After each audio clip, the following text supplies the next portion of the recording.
Imagine two people. They make the same salary. They live in the same city. They pay the same rent. They deal with the same grocery prices, the same gas prices, the same subscriptions, the same credit card offers, and the same pressure to keep up. But one of them is always on the edge. The paycheck hits, the bills go out, the credit card balance goes up, a few things get financed, a few little purchases slip through, and by the third week of the month, they are already waiting for the next payday. The other person is not rich. They are not some Wall Street genius. They still have problems. They still get tired. They still want to buy things. But they have an emergency fund. They invest a little every month. And when life punches them in the face, they do not completely fall apart. So what is the difference? Most people would say, one of them makes more money. But in this example, they do not. The difference is much less glamorous and much more uncomfortable. One person controls their money. The other person is controlled by it. And maybe that is the part nobody really wants to admit. Sometimes the problem is not only how much money you make. Sometimes the problem is who is making the decision when you are tired, stressed, bored, insecure, or just trying to make a bad day feel a little better. Because there is an invisible villain in your financial life. It does not show up on your credit card statement with a name. It does not call you from the bank. It does not send you a warning. That villain is your financial autopilot. It makes you buy without thinking, subscribe without using, finance without calculating, spend money to manage emotions, and then wonder where your paycheck went. Most people believe building wealth depends on some big opportunity,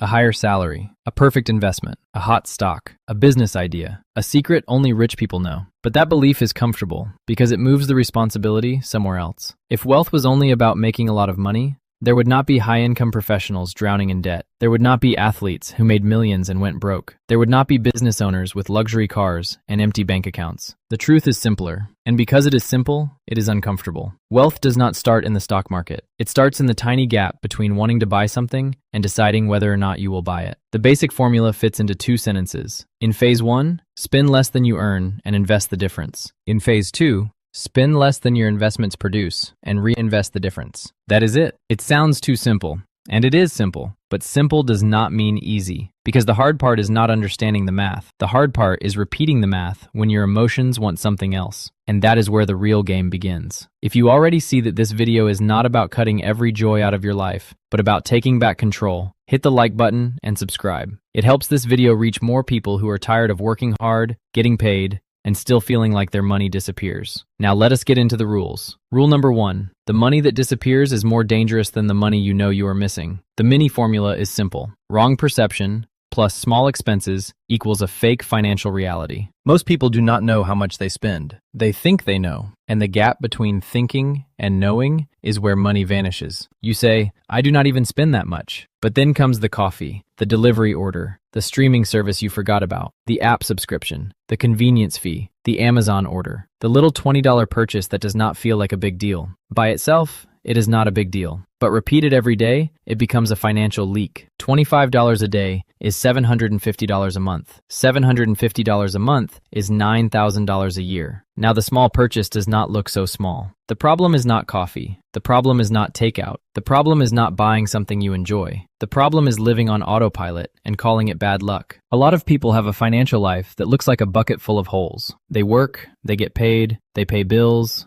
they try, they feel exhausted. But by the end of the month, the bucket is empty again. So they assume they need a bigger bucket. And maybe they do. But first, they need to plug the holes. Here is the honest part. A lot of the time, you are not buying things. You are buying relief. Relief from stress. Relief from boredom. Relief from anxiety. Relief from feeling behind. Relief from a life that feels heavier than it should. But relief today can quietly become a prison tomorrow. The practical move is this. For the next 4 weeks, track every dollar you spend. Every dollar. Not to shame yourself. Not to become obsessed. Not to turn life into a spreadsheet prison. Just to stop avoiding the mirror. Because a budget created without knowing where your money actually goes is not a plan. It is fiction. Rule number 2.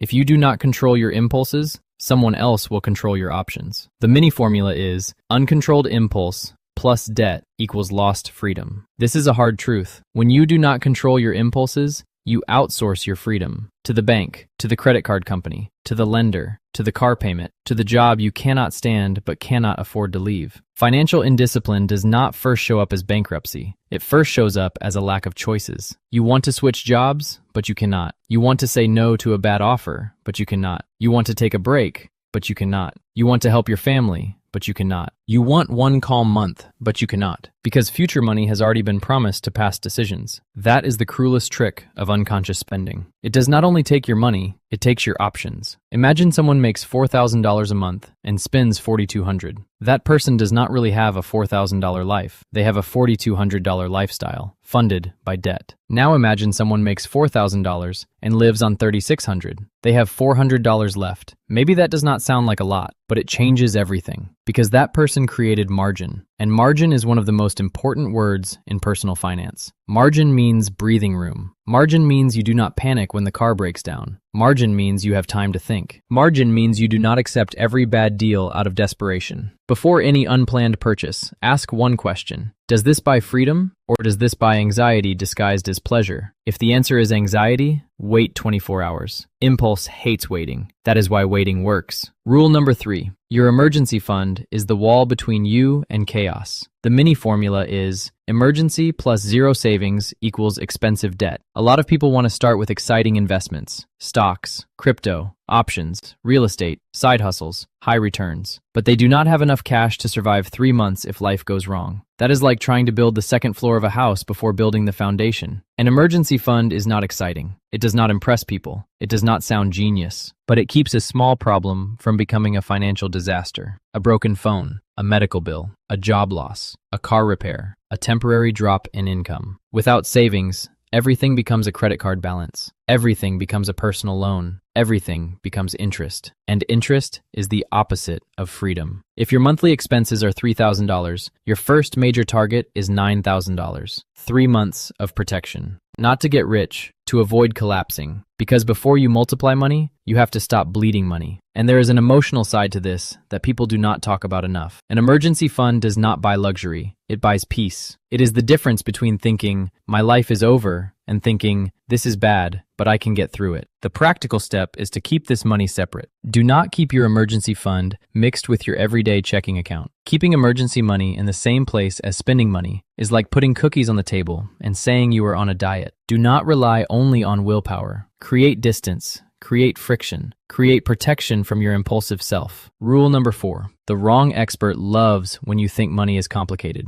The mini formula is complexity plus insecurity equals dependence. There is an entire industry that profits from your confusion. Complicated words, fancy products, beautiful charts, sophisticated promises, and slowly, you start to believe you are not smart enough to manage your own money. But take a breath. The technical side matters, of course. But for most people, it is not the first problem. The first problem is having money left over. It does not help to debate investment returns if you are investing zero. It does not help to search for the perfect fund if your credit card balance eats your paycheck. It does not help to know fancy market terms if you do not know how much you spent last month. Investing zero with advanced knowledge still gives you zero. Investing a small amount every month with consistency can already change your life. Money does not grow because you have opinions about the economy. It grows through contributions, time, and consistency. And let me be clear, I am not saying you should never study investing. I am not saying you should never get professional help. I am saying many people use complexity as an excuse to avoid the basics. It feels comfortable to say, I do not invest because I do not understand everything yet. But sometimes,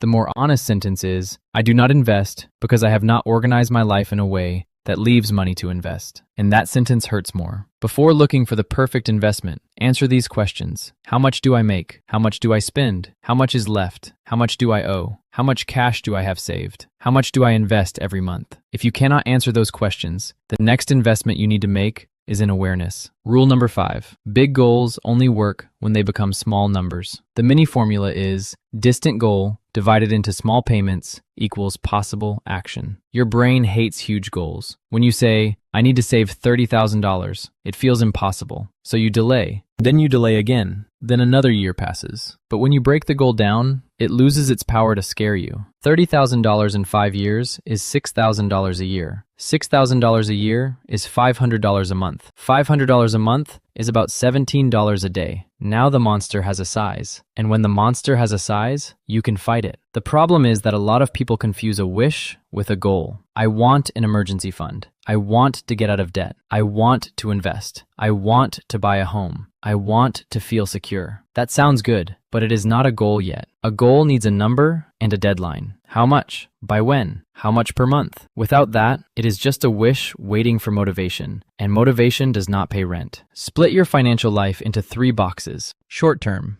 up to 3 years. This is where high interest debt and your emergency fund belong. Medium term, 3 to 10 years. This is where a down payment, education, moving, or starting a business can belong. Long term, 10 years or more. This is where retirement, financial independence, and real freedom belong. When you separate goals by time, you stop treating everything like an emergency. And when everything stops feeling urgent, you make better decisions. Rule number 6. Small wins prove to your brain that you are in control. The mini formula is small savings plus repetition equals a new identity. A lot of people try to fix their finances as if they are going to become a completely different person overnight. They cut everything. They swear they will never spend again. They build a huge spreadsheet. They watch 10 finance videos. They start with shame and anger. 2 weeks later, they quit. Because people do not change for long just because they feel guilty. The brain changes when it sees evidence. You need to prove to yourself that you can win small battles. Cancel a subscription you do not use. Negotiate a bill. Change an overpriced plan. Avoid one impulse purchase. Save $50. Track spending for 1 week. Say no to something you would have bought just to feel better for 10 minutes. Every small win tells your brain, I am still in charge here, and that changes your identity. You stop being the person who always says, I will start someday. You become the person who started. $150 saved per month may not sound like much, but that is $1,800 a year. If you find 3 leaks of $150, that is $450 per month. $5,400 per year. Now you are not just saving, you are creating investing capacity. And no, this does not mean living a joyless life. It means you stop spending on things you do not even value while saying you have no money for what actually matters. That is not deprivation, that is alignment. Now put it all together. The wealth formula is simple. Earn, spend less, protect yourself, invest, repeat. But the real game does not happen when you open your brokerage account. It happens before that. It happens when you are tired, when the ad appears, when your card is already saved, when the app says, buy now, when you think, I deserve this. And maybe you do deserve it, but you also deserve peace. You deserve choices. You deserve to sleep without fearing your credit card statement. You deserve not to depend on the next paycheck just to survive. You deserve a future that is not built on panic. The market sells immediate pleasure all day long, but almost nobody shows you the invisible bill. Every unconscious purchase can be a small piece of your freedom leaving quietly. So here is the challenge. For the next 7 days, do only 3 things. First, track every dollar you spend. Every dollar. No judgment. Second, find one financial leak. A subscription, a fee, a habit, a recurring purchase. Something that keeps taking money from your life but no longer fits the life you are trying to build. Third, move any amount of money into a separate account. It can be $20, it can be $50, it can be $100. The amount matters less than the act, because the act says, I am no longer governed by financial autopilot. And to close this, choose one master to fire today. Do not try to fix your entire financial life in one night. Choose one. Debt, impulse, comparison, fear, the unused subscription, the stress purchase, the version of you that always says, I will start next month. Choose one leak and win that first battle. If this video helped you see money differently, hit the like button, subscribe to the channel, and comment, I am back in control. Because money you control becomes freedom, but money you ignore becomes a chain.